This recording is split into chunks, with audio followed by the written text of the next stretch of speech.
बचपन में दुस्वप्न बनी कोरेगांव की यात्रा।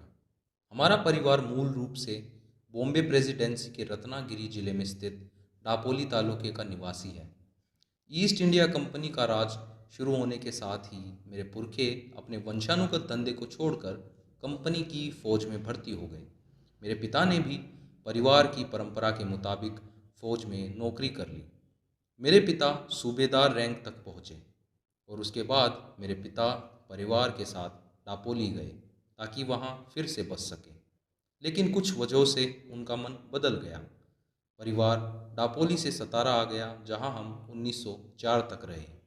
मेरी याददाश्त के मुताबिक पहली घटना 1901 की है, जब हम सतारा में रहते थे। मेरी माँ की मौत हो चुकी थी। मेरे पिता सतारा जिले में खाटव तालुके के कोरे गांव में खजांची की नौकरी पर थे। वहाँ बम्बई की सरकार अकाल पीड़ित किसानों को रोजगार देने के लिए तालाब खुदवा रही थी। अकाल से हजारों लोगों की मौत हो चुकी थी। मेरे पिता जब कोरेगांव गए तो मुझे, मेरे बड़े भाई और मेरी बड़ी बहन के दो बेटों को मेरी काकी और कुछ सहृदय पड़ोसियों के जिम्मे छोड़ गए।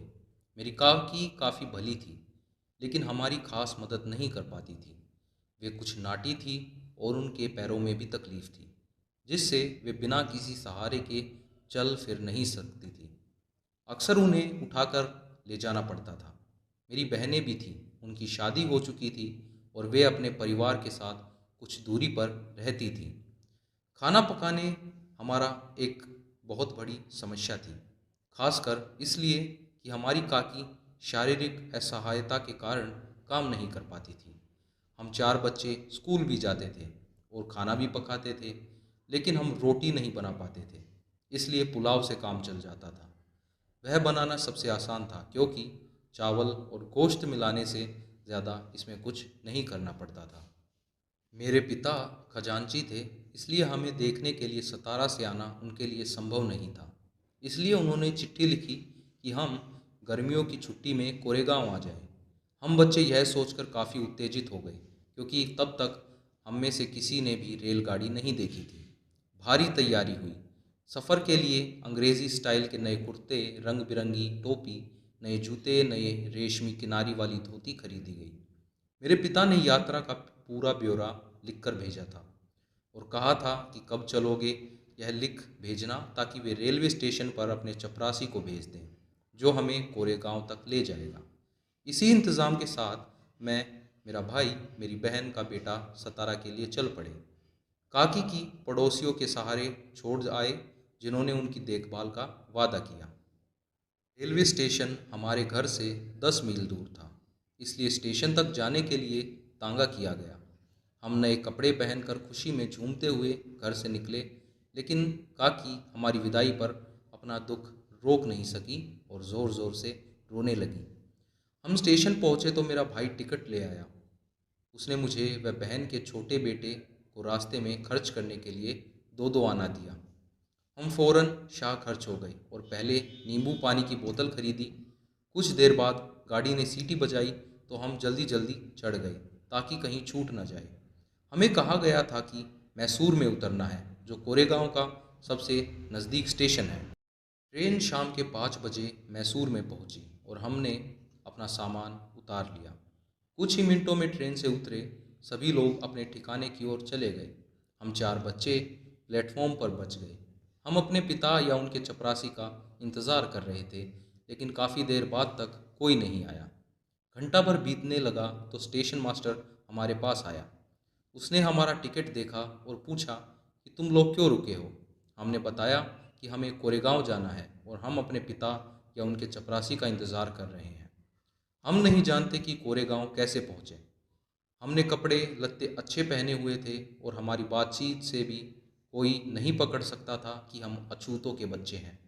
इसलिए स्टेशन मास्टर को यकीन हो गया कि हम ब्राह्मण हैं। वे हमारी परेशानी से काफ़ी दुखी हुए। लेकिन हिंदुओं में जैसा आमतौर पर होता है, स्टेशन मास्टर पूछ बैठा कि हम कौन हैं। मैंने बिना कुछ सोचे समझे तपाक से कह दिया कि हम महार हैं।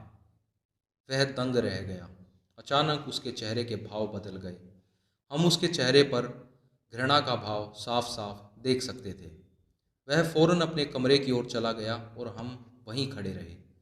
20-25 मिनट बीत गए, सूरज डूबने ही वाला था। हम हैरान और परेशान थे। यात्रा के शुरुआत वाली हमारी खुशी चकनाचूर हो चुकी थी। हम उदास हो गए।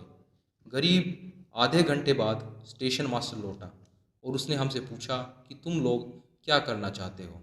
हमने कहा कि अगर कोई बैलगाड़ी किराए पर मिल जाए तो हम कोरेगांव चले जाएंगे, और अगर बहुत दूर ना हो तो भी हम पैदल जा सकते हैं।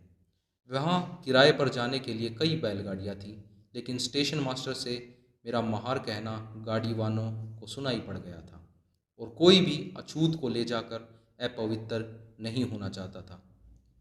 हम दूना किराया देने को तैयार थे, लेकिन पैसों का लालच भी काम नहीं आ रहा था। हमारी ओर से बात कर रहे स्टेशन मास्टर को समझ में नहीं आ रहा था वह क्या करे। अचानक उसके दिमाग में कोई बात आई। उसने हमसे पूछा, क्या तुम लोग गाड़ी हाँक सकते हो? हम फौरन बोल पड़े, हाँ हम हाँक सकते हैं। यह सुनकर वह गाड़ी वालों के पास गया और कहा कि तुम्हें दोगुना किराया मिलेगा और गाड़ी वे खुद चलाएंगे। गाड़ीवान खुद गाड़ी के साथ पैदल चलता रहे। एक गाड़ीवान यह सुनकर राज़ी हो गया। उसे दुगना किराया मिल रहा था और वह अपवित्र भी नहीं होगा। शाम करीब 6:30 बजे हम चलने को तैयार हुए, लेकिन हमारी चिंता यह थी कि यह आश्वस्त होने के बाद ही स्टेशन छोड़ा जाए कि हम अंधेरे के पहले कोरेगांव पहुंच जाएंगे। हमने गाड़ीवान से पूछा कि कोरेगांव कितनी दूर है और कितनी देर में हम पहुंच जाएंगे। उसने बताया कि 3 घंटे से ज़्यादा नहीं लगेगा। उसकी बात पर यकीन करके हमने अपना सामान गाड़ी पर रखा, स्टेशन मास्टर को शुक्रिया कहा और उसके बाद चल पड़े। हम में से एक ने गाड़ी संभाली और हम चल दिए। गाड़ीवान बगल में पैदल चल रहा था। स्टेशन से कुछ दूरी पर एक नदी थी, बिल्कुल सूखी हुई। उसमें कहीं पानी के छोटे छोटे गड्ढे थे। गाड़ीवान ने कहा कि हमें यहाँ रुक कर खाना खा लेना चाहिए, वरना रास्ते में कहीं पानी नहीं मिलेगा। हम राज़ी हो गए। उसने किराए का एक हिस्सा मांगा ताकि बगल के गांव में जाकर खाना खा के आ सके। मेरे भाई ने उसे कुछ पैसे दिए और वह जल्दी आने का वादा करके चला गया। हमें भूख लगी थी। काकी ने पड़ोसी औरतों से हमारे लिए रास्ते के लिए कुछ अच्छा भोजन बनवा दिया था। हमने टिफ़िन बॉक्स खोला और खाने लगे। अब हमें पानी चाहिए था।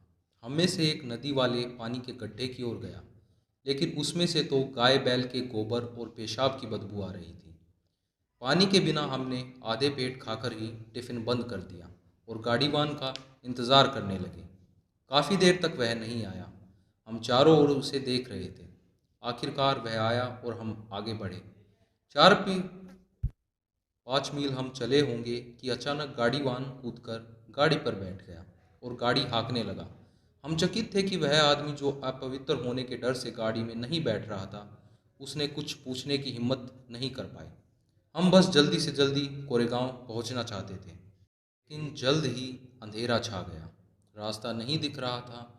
कोई आदमी या पशु भी नज़र नहीं आ रहा था। हम डर गए।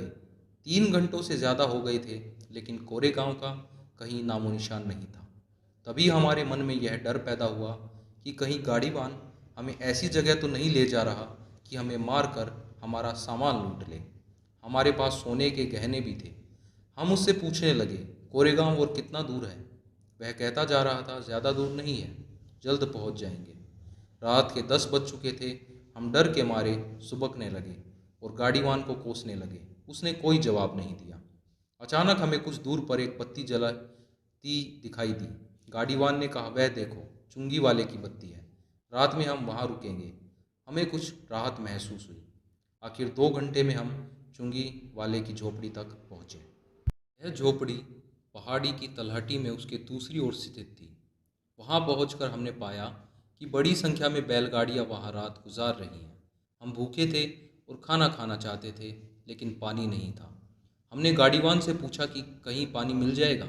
उसने हमें चेताया कि चुंगी वाला हिंदू है और अगर हमने सच बोल दिया कि हम महार हैं तो पानी नहीं मिल पाएगा। उसने कहा कि कहो कि तुम मुसलमान हो और अपनी तकदीर आजमाओ। उसकी सलाह पर मैं चुंगी वाले की झोपड़ी में गया और पूछा। उसने पूछा, कौन हो? मैंने कहा कि हम मुसलमान हैं। मैंने उससे उर्दू में बात की जो मुझे अच्छी आती थी, लेकिन यह चालाकी काम नहीं आई। उसने रुखाई से कहा कि तुम्हारे लिए यहाँ पानी किसने रखा है। पहाड़ी पर पानी है, जाओ वहाँ से ले आओ। मैं अपना सा मुँह लेकर गाड़ी के पास लौट आया। मेरे भाई ने सुना तो नहीं, लेकिन उसने कहा कि चलो सो जाओ। बैल खोल दिए गए और गाड़ी ज़मीन पर रख दी गई। हमने गाड़ी के निचले हिस्से में बिस्तर डाला और जैसे तैसे लेट गए। मेरे दिमाग में चल रहा था कि हमारे पास भोजन काफ़ी है, भूख के मारे हमारे पेट में चूहे दौड़ रहे हैं, लेकिन पानी के बिना हमें भूखा सोना पड़ रहा है। और पानी इसलिए नहीं मिल सका क्योंकि हम अछूत हैं। मैं यही सोच रहा था कि मेरे भाई के मन में आशंका उभर आई। उसने कहा कि हमें एक साथ नहीं सोना चाहिए, कुछ भी हो सकता है, इसलिए एक बार में दो लोग सोएंगे। इस तरह पहाड़ी के नीचे हमारी रात कटी। तड़के 5 बजे जब गाड़ीवान आया और कहने लगा कि हमें गोरे गांव के लिए चल देना चाहिए, हमने मना कर दिया और उससे कहा कि हम 8 बजे चलेंगे क्योंकि हम कोई जोखिम नहीं उठाना चाहते थे। वह कुछ नहीं बोला। आखिरकार हम 8 बजे चले और 11 बजे कोरेगांव पहुँचे। मेरे पिता हम लोगों को देखकर हैरान थे। उन्होंने बताया कि उन्हें हमारे आने की कोई सूचना नहीं मिली। हमने कहा कि हमने चिट्ठी भेजी थी। बाद में पता चला कि मेरे पिता के नौकर को चिट्ठी मिली, लेकिन वह देना भूल गया। इस घटना की मेरे जीवन में काफ़ी अहमियत है। तब मैं 9 साल का था। इस घटना की मेरे दिमाग पर अमिट छाप पड़ी।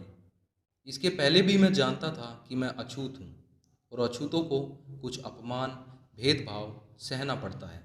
स्कूल में मैं अपने बराबरी के साथियों के साथ नहीं बैठ सकता था। मुझे एक कोने में अकेले बैठना पड़ता था।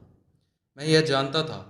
अपने बैठने के लिए एक बोरा लाता था और स्कूल की सफाई करने वाला नौकर वह बोरा नहीं छूता था क्योंकि मैं अछूत हूँ।